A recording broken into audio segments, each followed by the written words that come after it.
দর্পণ TV news চ্যানেলের পর্দায় দর্শকদের স্বাগত। রয়েছি আমি মাহিপাল। দর্শকদের জন্য এই মুহূর্তে একটি বিশেষ সংবাদ।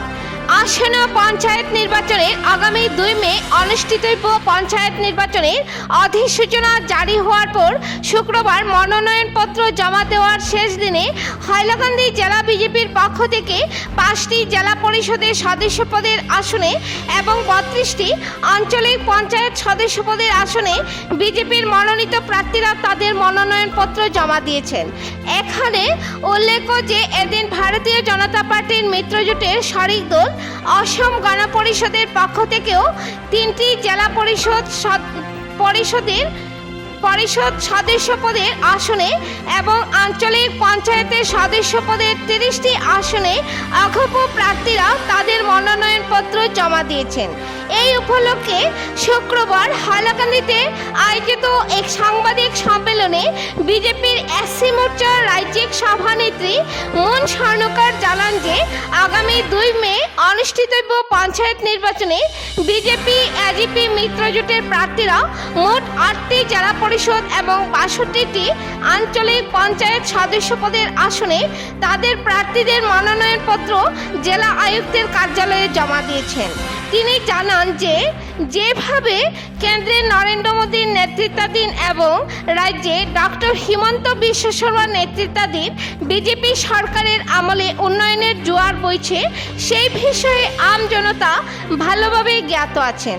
তাই এবারে 2025 সনের পঞ্চায়েত নির্বাচনের ফলাফলে জেলা পরিষদ এবং আঞ্চলিক পঞ্চায়েত সদস্য পদে বিজেপি ও এজিপি মিত্রজোটের প্রার্থীরা বিপুল ভোটে জয়ী হয়ে জেলা পরিষদ এবং আঞ্চলিক পঞ্চায়েতের বোর্ড গঠন করবে। হাইলাকান্দি থেকে সিপ্রিয়ান ডায়েসের রিপোর্ট। পরবর্তী খবর পেতে হাইলাকান্দি দর্পণ টিভি নিউজ চ্যানেলটিকে একটি লাইক ও ফলো করে পাশে থাকুন। ধন্যবাদ।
ওদিকে দেবো না।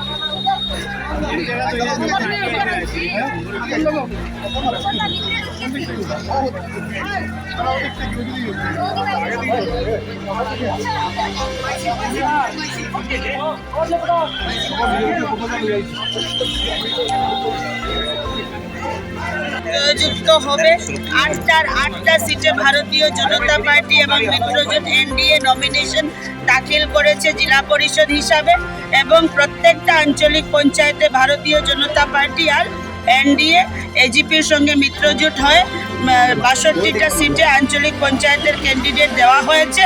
আমাদের যে র্যালি এসেছে আজকের দিনে নমিনেশন দাখিল করতে, সেটা প্রমাণ করেছে জনসাধারণের আশীর্বাদ মাননীয় প্রধানমন্ত্রী নরেন্দ্র ভাই মোদীজি, মাননীয় মুখ্যমন্ত্রী ডক্টর হিমন্ত বিশ্ব শর্মার সঙ্গে আছে।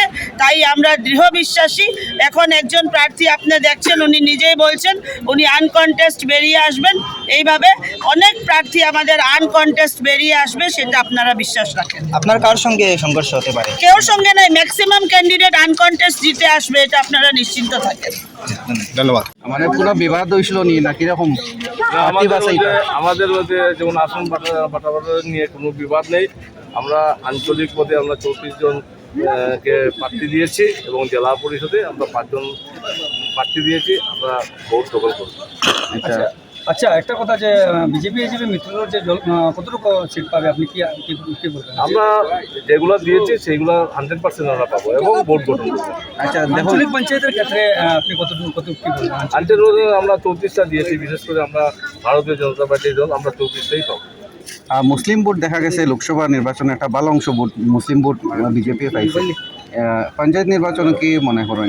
দেখেন, পঞ্চায়েত নির্বাচনেও আমাদের মাইনরিটি ওরাও ভোট দেবে, কারণ এখন সবাই চিন্তা করেছে যে ডেভেলপমেন্টের জন্য রাস্তাঘাট এবং পানীয় জল বা আপনার যেভাবে আমাদের মাননীয় প্রিয় মুখ্যমন্ত্রী হেমন্ত বিশ্ব শর্মা কাজ করে যাচ্ছেন, সেই নিরীক্ষকে জনসাধারণকে আমাদের ভোট দেবেন। আপনারা বিগত কদিন আগে দেখেছেন রাভা পরিষদ যে হয়েছিল, সেই ইয়েতেও আমরা জয়ী হয়েছি। ওয়াকফ বিল এটা একটা বাধা হইয়া দাঁড়াইব নি আপনারা? না, এটা ক্ষেত্রে বাধা দাঁড়াবে।